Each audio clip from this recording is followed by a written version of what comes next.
a lot of this religions and just beliefs, they break up over the dumbest shit. Oh yeah. They keep like breaking into smaller and smaller and smaller pieces. I think it's just for power, dude. Oh, it is 100% because One group wants power, and the other If- group wants power. if there's a guy who's the Pope and then there's another guy who's the Patriarch of Constantinople, the Patriarch of Constantinople feels entitled to as much power as the Pope. But the Pope says, no, fuck that. I am the Pope, so I'm not gonna, give away any power. And I mean, if you go into this history in the Middle Ages where Catholicism was ruler and king, Yeah. popes are not that there are many popes that were not good people. Oh, yeah. Even if you ask anybody with the loosest morals, they'll tell you, no, that's a bad person. How much do you know about the Crusades? I'm not the most knowledgeable, but I know the vague overview of it. Do you know a lot? No, all I know is that it just I remember it because you said that there have been many popes that weren't the nicest, and the Hall of Fame of that category would be those that led the Crusades. I think there were like 2 or 3 that There were several Crusades. Yeah, I think there's 3 major crusades, Okay. but I know there's a lot of, trips within those that were smaller. But the crusades were essentially, the overview of it, just so we don't leave it open-ended. The Catholic Church wanted to reclaim the Holy Land, which is modern-day Jerusalem. That's where Jesus was born. And so, what they did was they essentially, under this pretext, they went ahead and massacred Muslims in the Middle East for decades. They looted, they pillaged, they burned down, they raped their women, they killed their kids. They did unspeakable things that are things like the Holocaust, man. It's a different time, so it's taken within a different context, and I think that's completely appropriate. But if you just put them part to part, man, they did some despicable things in the name of religion. And nobody really talks about it anymore because, it happened some 1500 years ago or something like that. And, the world would be completely different if that hadn't happened. But it just goes to illustrate also that, following something sometimes will lead you to do things that are just objectively wrong, and you'll do them blindly. There's nothing. Okay, finish what you're saying. Yeah, like people that would otherwise be completely rational, logical, and probably sane people will blindly follow these trains of thought till the end. And it's not even the thought itself, because the Bible didn't say anywhere to go and pillage Jerusalem. It's just the leaders tend to be corrupt because, power tends to corrupt the leadership. And the cycle of the human hierarchies goes over and on again. Although I will say, before you say your point, I think this is a much more prevalent problem in this centralized or semi-centralized monotheistic religions. So I know India's having some issues right now, but I can't think of the last time that I heard, at least I haven't learned about it, that, I don't know, Hindus or Buddhism or Hinduism organized a massive crusade against somebody else in some other part of the world. They tend to be a lot more peaceful. Yeah, to that point, full disclosure, I'm not the most educated on religion, on theology, but the difference I see, like one of the major differences I see, is the Abrahamic religions tend to be more, missionary oriented. Yeah. Like they want to spread the whatever, what do they call it? The truth. The good word. The good word, yeah. And as opposed to Eastern religion, it's completely the opposite. It's never it's equally corrupt. Don't get me wrong. Like when the phenomena we see with religions institutional religion becoming basically machines of revenue. That happens even in India. That happens a lot in India. With 900 million followers, yeah, that makes sense.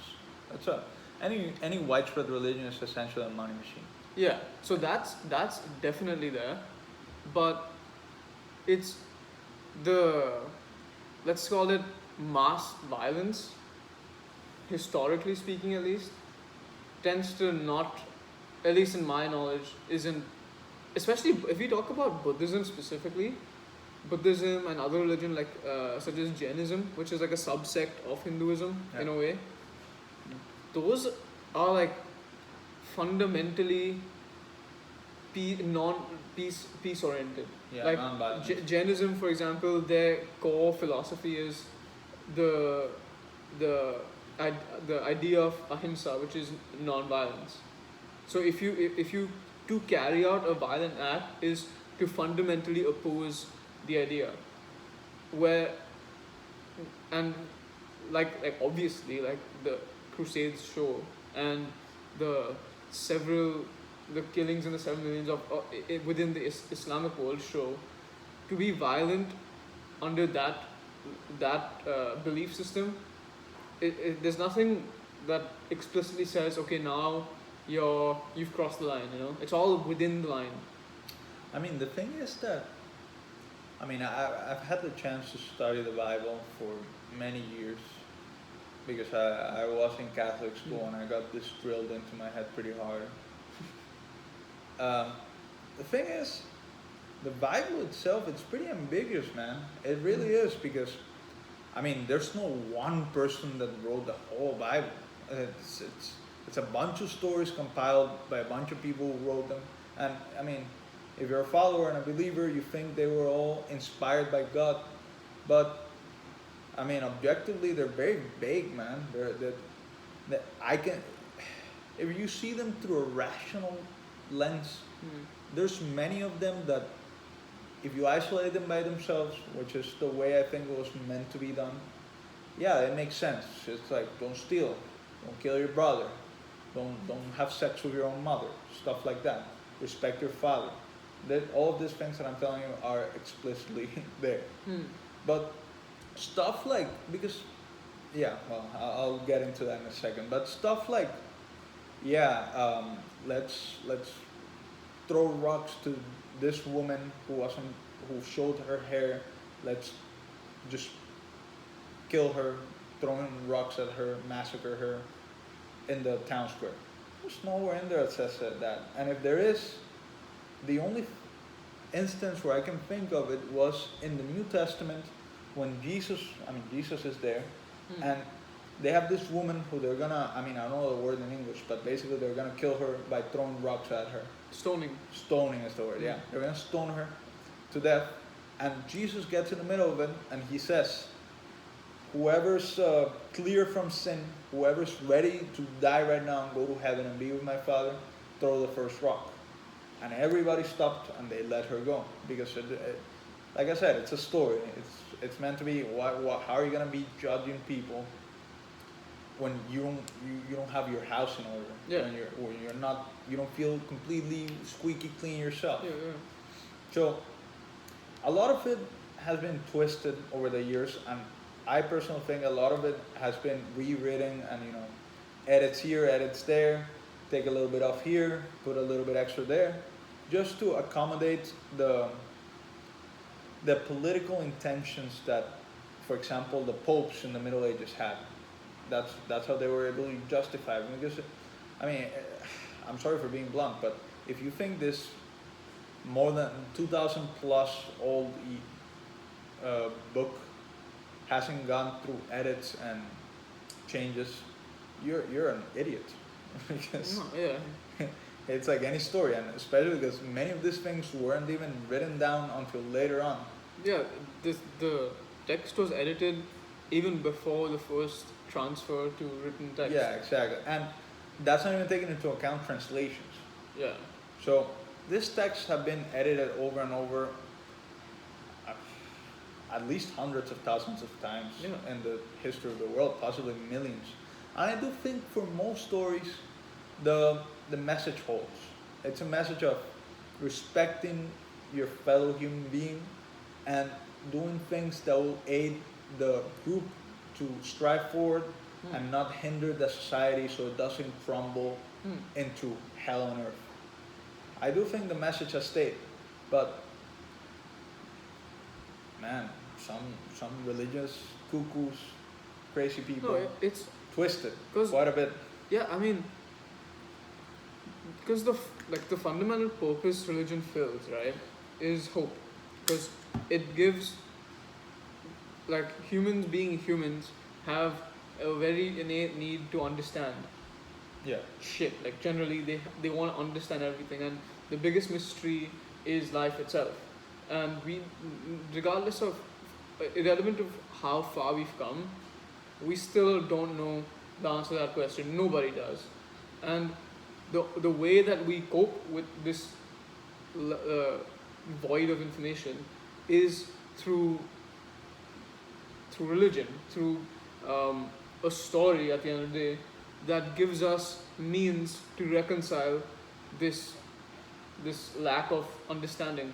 And with that comes a lot of power to this adopted stories, because naturally, going back to our innate needs and tendencies, whatever is believed by the most people becomes the truth.